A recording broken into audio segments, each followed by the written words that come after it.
Remember those old Rankin and Bass films that would air on television during the holiday seasons?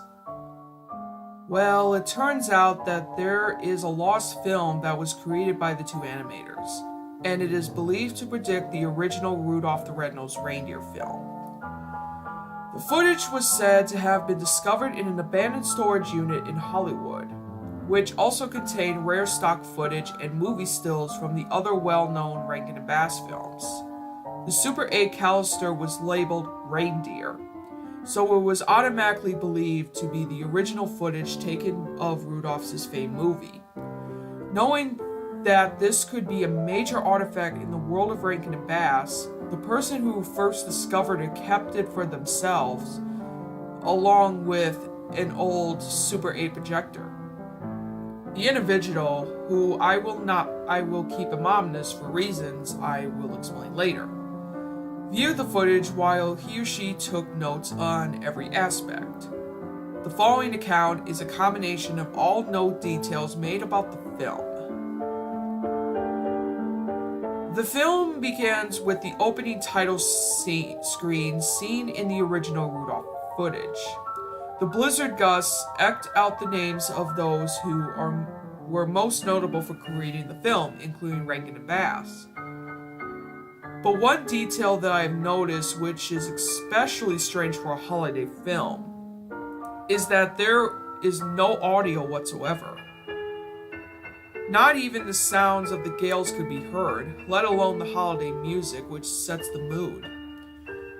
When the wind was near the moment of unveiling the title of the film, I already came to the conclusion that Rudolph the Red-Nosed Reindeer was about to appear.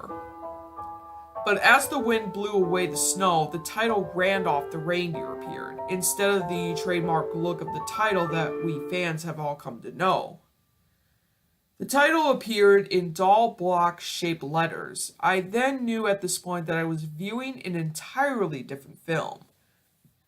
But I pressed on, thinking that it was some sort of prototype version of the original Rudolph film, and that it was never finished.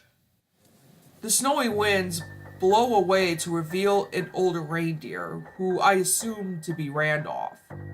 But the most unnerving detail about him is that his fur was completely black instead of the brownish hue given to him in the original film.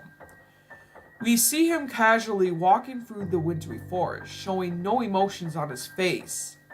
He continues to walk until he runs into two other reindeer, one of them looking similar to Fireball. One strange detail besides the reindeer being completely black is that there is no audio of the characters talking to one another. Only the sound of grainy footage can be heard, increasing the terrifying nature of the film. The two reindeers seem to be mocking Randolph, one of few similar traits to the original film. You can clearly see the two characters laughing at him, showing more hatred with every giggle. A zoom in of Randolph's face showed the pure anger he has towards the reindeer, his pupils red and bloodshot. The screen then changes to real-life footage of two reindeer bowing with each other, clashing their antlers together. At this point, I knew that this film was made by someone other than Rankin and Bass. This detail, along with the others, doesn't add up to being a joyful holiday film, but possibly a spin-off of the original Rudolph movie. The footage of the two reindeer fighting lasts for about a minute. The screen then flips back to the puppet sequence. The mangled body of the fireball-like reindeer is shown full-blown, causing me to gasp in both terror and shock.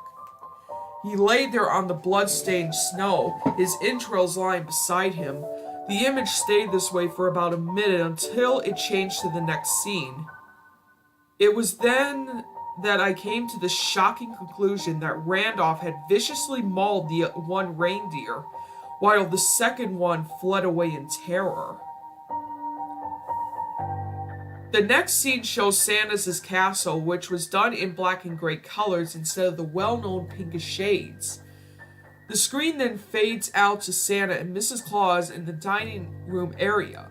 Both were wearing black-colored versions of their original outfits. Santa's being the trousers and suspenders, and Mrs. Claus with her dress and apron. At this point, audio returns to the footage, and we hear the two arguing about Christmas-related problems.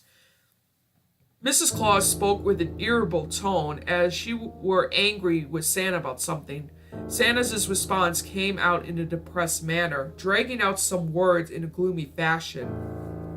The audio is once again lost, and the quality of the footage goes from mediocre to absolute crap.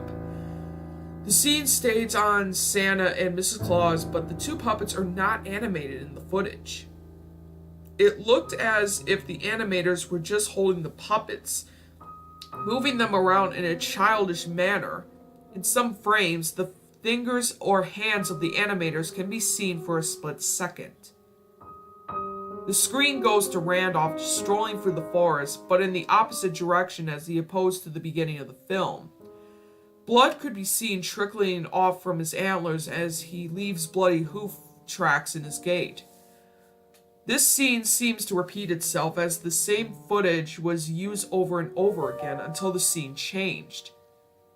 But one thing I have noticed is that there are no sign of any of the forest critters from the original film. Rabbits, seals, raccoons, and even birds could not be seen.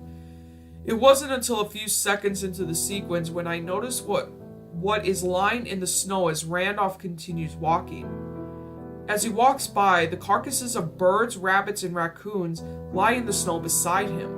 The most disturbing detail about this is that the bodies appear to have been eaten by something other than an animal. Randolph continues to walk, not stopping even once to notice the bodies beside him. But before the scene changes, I notice something lying next to the last body on the screen. I rewound the footage and nearly vomited. Lying next to the carcass of the rabbit was a knife and fork, both covered in crimson red blood.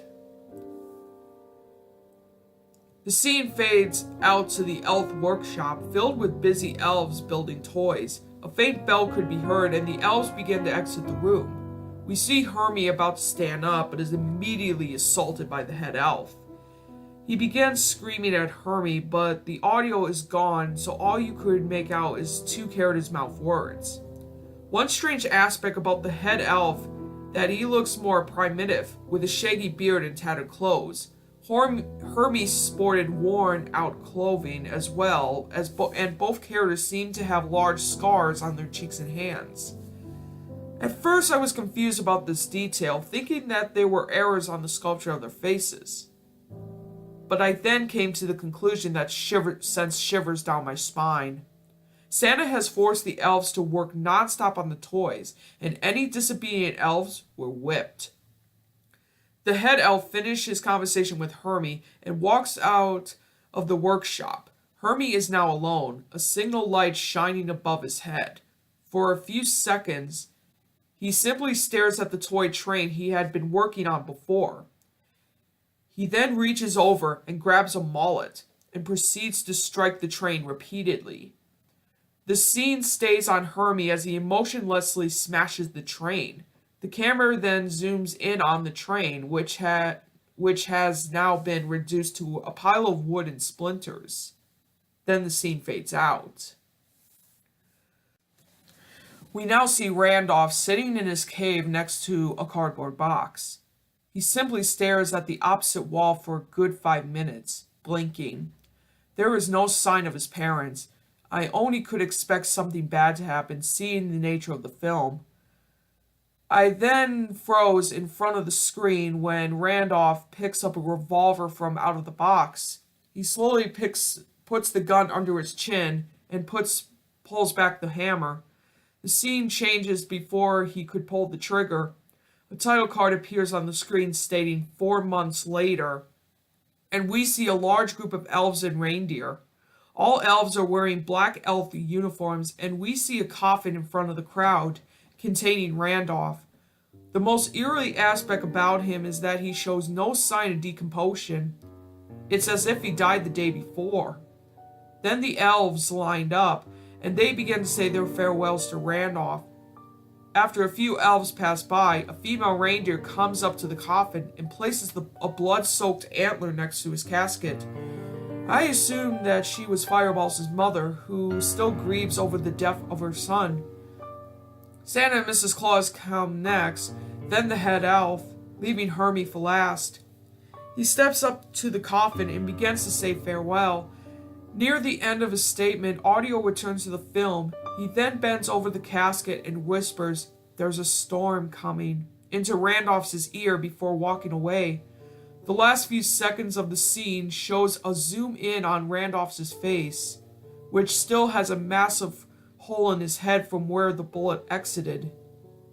Then the film ends. Authorities later found the person in his or her home who apparently had gone mentally ill upon viewing the movie. In addition, the phrase, "There's a storm coming," was found written in blood on several walls in the house, and the body of a raccoon was discovered in the individual's bedroom. The actual film itself mysteriously disappeared after its first viewing. To this day, the authorities and psychologists are still unsure what caused the person's symptoms, or more importantly, watching it in its entirety. I have the signal warning for all of those who are reading this. If you happen to find a copy of this film or the actual reel itself, do not, on any circumstances, watch it, in hopes to save anyone else from viewing it. As for now, we can only hope that the film is never discovered again. If it is found, however, I can only hope that the individual has read this warning beforehand and will destroy the film out of fear and safety. But if you chose not to heed my warning, then, well, just don't. Rumors started to spread that the Lost Rankin and Bass film causes viewers to go insane upon watching it. But it's already too late for you.